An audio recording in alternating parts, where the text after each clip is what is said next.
Begin, though, this morning with new developments in the Justice Department's decision to seek a search warrant for former President Trump's Mar-a-Lago estate. In a short news conference yesterday, Attorney General Merrick Garland said he personally signed off on the decision to search Trump's residence. He also announced the Justice Department was asking to make the warrant available to the public. The search warrant was authorized by a federal court upon the required finding of probable cause. I personally approved the decision to seek a search warrant in this matter. The department does not take such a decision lightly. Where possible, it is standard practice to seek less intrusive means as an alternative to a search and to narrowly scope any search that is undertaken. The former president released a statement last night saying he will not oppose the release of the warrant. He added, "I am going a step further by encouraging the immediate release of those documents." Also this morning, NBC News has learned from multiple sources that the former president received a subpoena from the Department of Justice in the spring for documents that the FBI believed he had in his possession at Mar-a-Lago but had not turned over to the National Archives. We have full coverage ahead for you this morning. In just a minute, we're going to hear from former DOJ National Security Prosecutor Joseph Moreno, but we're going to start with NBC News correspondent Vaughn Hilliard and NBC News Justice reporter Ryan Riley for the latest on this search at Mar-a-Lago. Vaughn, let's start with you outside Mar-a-Lago. Trump says he will not oppose this move to unseal the search warrant. So what happens next? And if it is released, when might it be available to the public? What could we learn from it? Right, this was sort of the 11th hour, quite literally, announcement from Donald Trump late last night here. The deadline was 3 p.m. Eastern, is what the Attorney General had laid down for Trump's counsel to determine whether it would intend to fight that motion to unseal both the search warrant as well as the property receipts, which would document what exactly was taken from his Mar-a-Lago residence on the day of that search warrant execution here. We now are waiting for when those two documents will ultimately be released.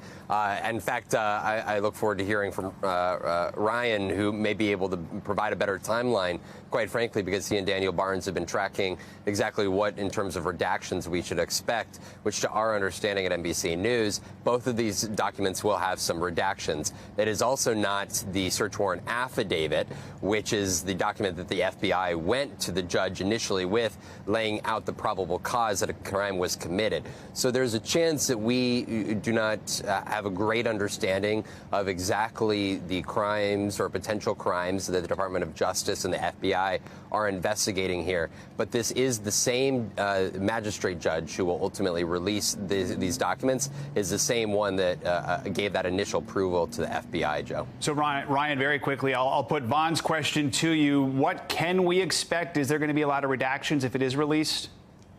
I think there could be some redactions, but I do think that just the documents that we are going to get, even if we don't get that affidavit, which it doesn't look like we're going to get initially, it could be very relative. They could be certainly relevant and could be information that people will definitely be interested in, because there's going to be two attachments to this key cover page in the search warrant. There's going to be one attachment A, which is going to sort of describe Mar-a-Lago. That's not going to be that exciting necessarily, but attachment B is going to be an important one, because that one's the one that's really going to drill down to what exactly they were looking for. So we're going to find out probably what they were looking for and then what they actually took. The redactions obviously could hide a lot of that, especially if this revolves around things that are classified and very high national security information. Certainly that's something that DOJ is going to be careful about specifying, but they also have an interest in making sure that the public knows that this was done by the books and this was a necessary step. Garland sort of laid that out yesterday, saying that this was a step that they took after going through a process here. And I think the judge has really some incentive to get this out as well, because, of course, the judge has really come under really intense scrutiny from Trump supporters. His page was already taken down. The magistrate judge's page with his key information was taken down from the website because he was getting all of these attacks. So he's very much incentivized to get this out quickly, because I think that they want to show the American public that this was done on the up and up and this was done properly. And I think that, that indication that, as NBC News has reported now, that there were months ago that the former president received a search warrant illustrates that to a certain extent, because that news held for months. The fact that the former president of the United States received the search warrant and that FBI agents were at Mar-a-Lago in early June was not released to the public. It was only when Donald Trump decided himself to release this information on the latest search that took place on Monday that this became really a matter of public interest. So, Vaughn, we're learning a lot more about what led up to all of this. What can you tell us about the timeline surrounding the DOJ's conversations with Trump and his legal team in the spring and the efforts to try and get these documents? Right. The release of these documents, as Ryan just outlined, by the Department of Justice was done in large part because there was such uproar and outrage on the political right, including among Donald Trump's own allies and Donald Trump himself, who called it a political witch hunt against him. In the important context that we also came to find out just yesterday afternoon, shortly behind that Merrick Garland press conference, was that, in fact, before this search warrant execution, earlier this spring, Donald Trump at Mar-a-Lago here had received a subpoena for these very documents. There was a meeting then on June 3rd between the Department of Justice and Trump's counsel. Donald Trump, to our understanding, was there even as well, in which this meeting was set up so that Trump's team could turn over the relevant documents that were required to be turned over under that subpoena from the Department of Justice. Clearly, over the course of the last 2.5 months, though, it was determined that by the Department of Justice that the documents that were received were insufficient or didn't meet their expectations of what they were going to acquire. We're still trying to figure out that timeline, that 2-month timeline between that turning over of the subpoena documents and then ultimately the search warrant execution there, because that comes down to the heart of the question is, what is the Department of Justice? What is the FBI looking for? What was their expectation? What was the probable cause that they had that a crime was committed? What led them here to Mar-a-Lago this week? Vaughn Hilliard, Ryan Riley, thank you so much for kicking us off this hour. We appreciate it. Let's now bring in former Department of Justice National Security Prosecutor Joseph Moreno. He's also a former FBI consultant and federal prosecutor. Joe, good morning. Thanks so much for your time. So I want to start first with this distinction between a search warrant, which will be released, and then that underlying affidavit, which will remain sealed for now. What can we expect to learn today from what will be unsealed, and what then will still be unknown? Sure. Good morning, Savannah. So the warrant itself, it might let people down a little bit because it's not going to have a lot of the details, as your correspondence very well laid out, that a lot of us really want to know. So if we do get to see the warrant and the attachments and the return, what we will get is a sense of what the FBI was looking for, where they were looking for it, and what they ultimately took. Now, that sounds great. The problem is it's probably going to be fairly high level. It's going to say documents with certain classification markings on them, right? Maybe, I don't know, maybe other things like laptops or phones or things like that. And then on the return, which is basically the inventory of what they ultimately seized from the residence, it'll say 15 boxes of documents marked classified. It's not going to give us an itemized list of what exactly was taken or what exactly they were looking for. So it'll give us some details, but not the full picture. So also, as we just heard from our correspondents, Trump was subpoenaed, we know, in the spring for documents the FBI believed the former president hadn't turned over to the National Archives, the whole issue here. So how sure would the Justice Department have to be that there was something to be found that had not been handed over to escalate the situation like this and execute that search warrant and go into his home? You know, so that piece of reporting is actually a pretty important piece of this puzzle, right? Because part of the search warrant affidavit, the application, which is the part we're not going to see, is that you have to establish evidence of criminality, why you believe that evidence is at a certain location, and the third thing is why less intrusive means would not have been sufficient, right? And the Attorney General got to this as well in his comments. So the least intrusive is negotiations. Basically, you ask nicely for what you're looking for. The second is a subpoena, right? A grand jury subpoena, which at risk of contempt, a person must respond to. The third is a search warrant, basically saying, okay, we asked nicely, we served a subpoena, neither one were working, we got to go in there. And so that's the case you have to make to the magistrate, and that's what effectively the Department of Justice did here. Now, some Trump allies are arguing that presidents have the power to declassify documents, which means whatever the FBI found simply cannot be considered classified if Trump had already declassified them. What do you make of that idea, and does it make a difference if Trump was in office when that happened or if he declassified the material? So, Savannah, the point is a good one, but it comes with a big caveat. Yes, under the Presidential Records Act and various executive orders, presidents have almost complete authority to classify and declassify information. However, it has to be done correctly. It has to be done while you're in office, so you can't do it afterward. And also, it has to be documented. You can't just grab batches and batches and boxes of documents and say, okay, they're declassified. There's a process. You have to document it. The classification markings have to be removed. All of this has to be done before you leave office. So this is going to be a very, very important point if this case, in fact, moves forward. That's going to be probably the biggest part of the defense, is going to say these were properly declassified. And the Department of Justice is going to say, no, I don't think so. Now, last quick question for you here. Attorney General Garland said yesterday that the Department of Justice speaks through its court filings and specifically noted that they didn't make a public statement on the day of the search, that it was Trump who broke the news. The Attorney General also made the point he has the right to do so. But how does it complicate things for the Justice Department to have a former president, with this large and loyal following that he does, on the other side of that search to say, hey, this happened at my house? Well, I mean, in fact, a former president or current president has no more or less rights than any of us American citizens, right? The rights to privacy and the rights in our homes. However, there's a political reality. When there's someone who's so infamous, when someone is so, so politically influential, there's going to be a lot of scrutiny. And so the Justice Department is going to want to say, look, we're willing to be held accountable, and that accountability goes to the top. And so I salute the Attorney General for saying, you know what, I take responsibility for signing off on this warrant application. I think that's actually the right way to go, and I commend him for doing so. Joseph Moreno, thank you so much. Appreciate your time. We're learning more about the armed suspect who was shot and killed yesterday by law enforcement in Ohio and his apparent connection to the January 6th insurrection. Two officials familiar with the matter identified the suspect as Ricky Walter Schiffer. Now, photos appear to show Schiffer in the baseball cap there at the January 6th attack on the U.S. Capitol. Law enforcement officials say it also appears that Schiffer made several posts on social media about his desire to kill FBI agents after former President Trump's Mar-a-Lago residence was searched earlier this week.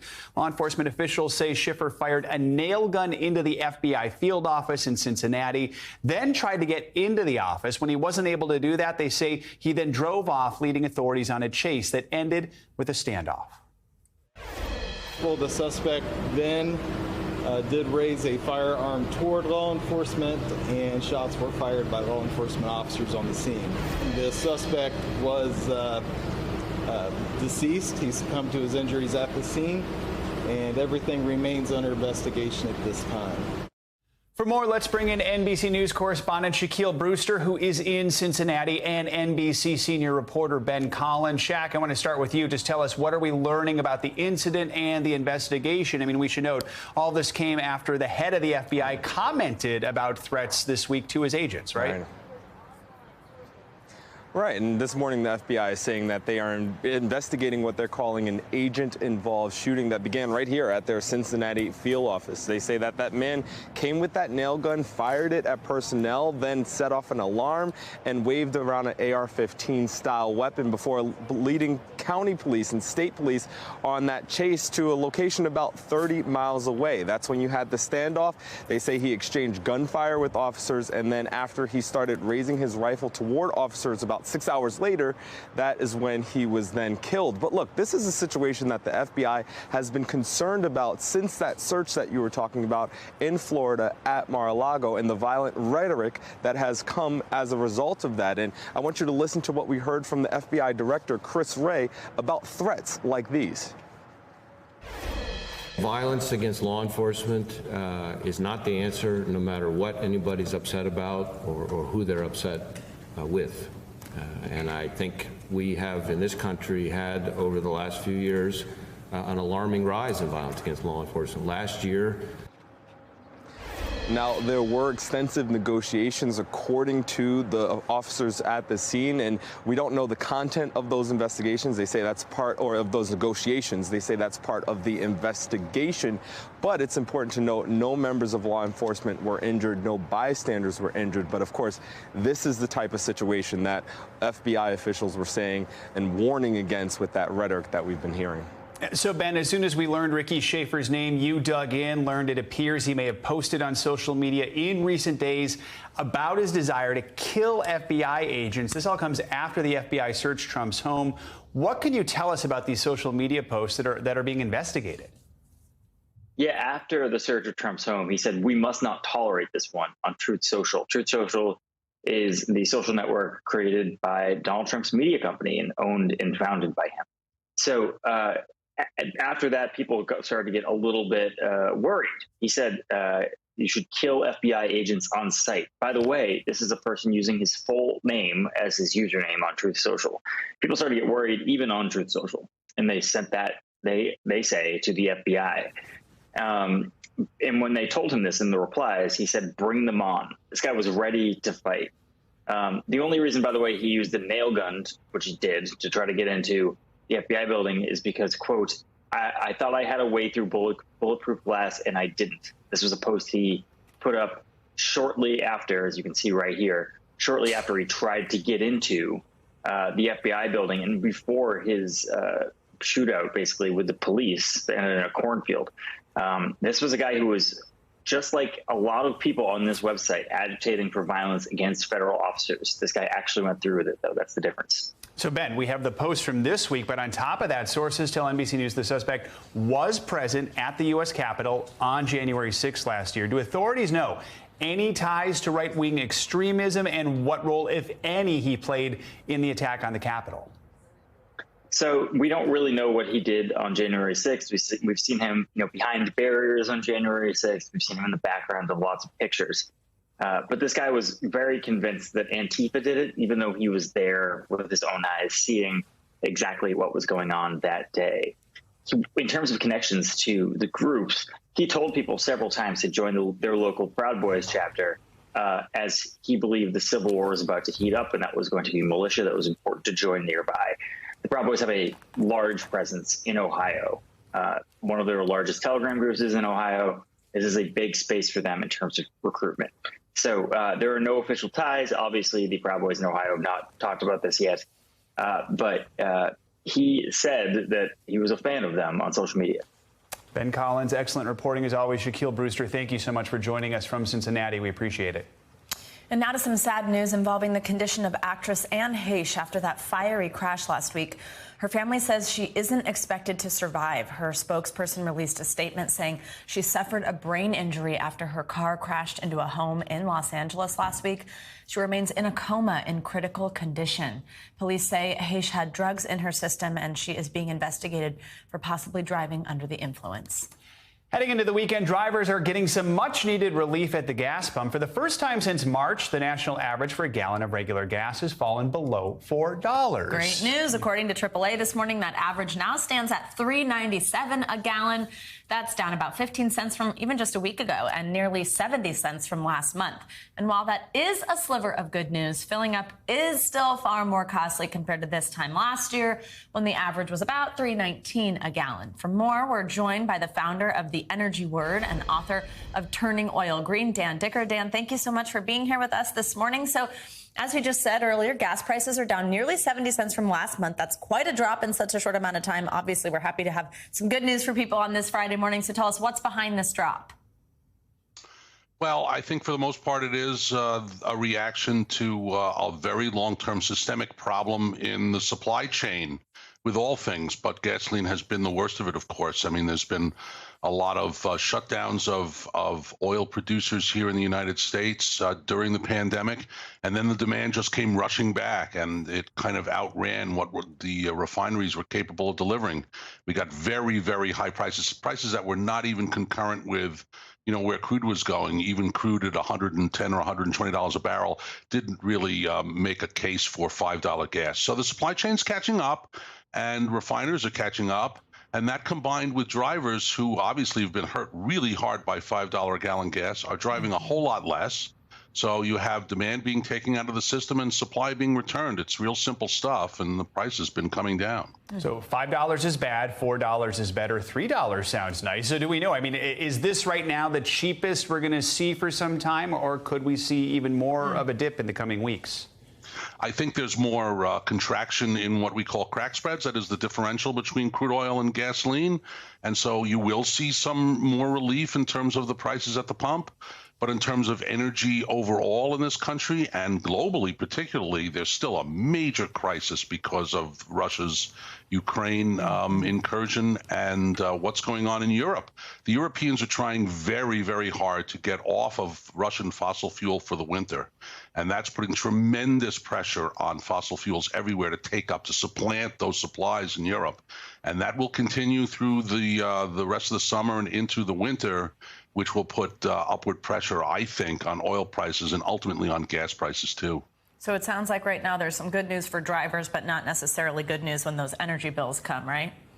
I wouldn't take, these lower prices as a trend going forward, that we're going to get continually lower prices. I still believe we're in the midst of what is a very, very bad energy super spike, where we're going to see oil prices over the course of the next year start to creep again towards $100, $120, $130, maybe even $150 a barrel. Well, that's not great news, but at least we started with some good news. Exactly. We'll take it right now. We're going to live in the present. Dan, thanks so much. Well, let's turn now to weather in the present and see what we can expect in the future, your weekend ahead. And Bill Cairns is with us on this Friday morning. Hi, Bill. Hey, happy Friday, guys. Hopefully you felt it in the air today. Things are a little more crisp, or I mean, it's not exactly like sweater weather yet, but we're getting there.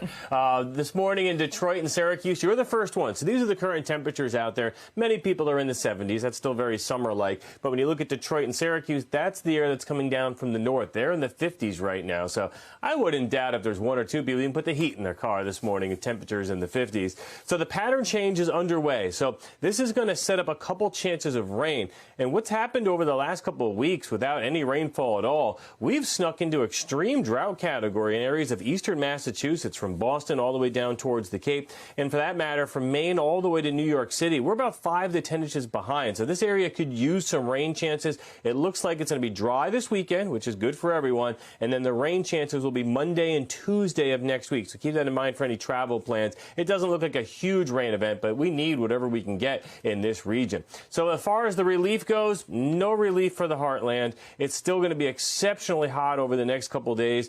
Today we're going to be about 98 in Wichita. We're going to be near 95 in Omaha. That's about 11 degrees warmer than it should be.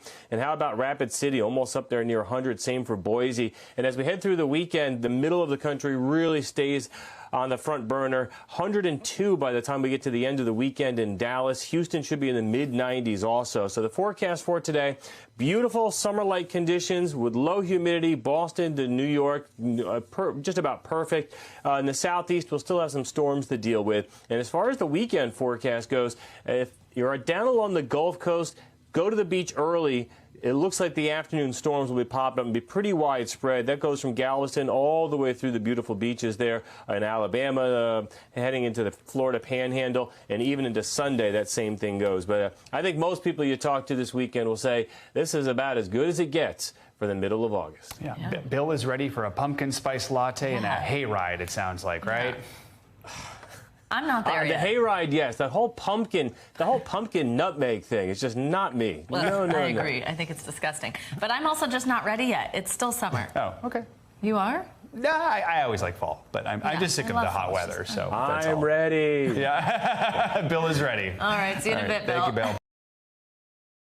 Thanks for watching our YouTube channel. Follow today's top stories and breaking news by downloading the NBC News app.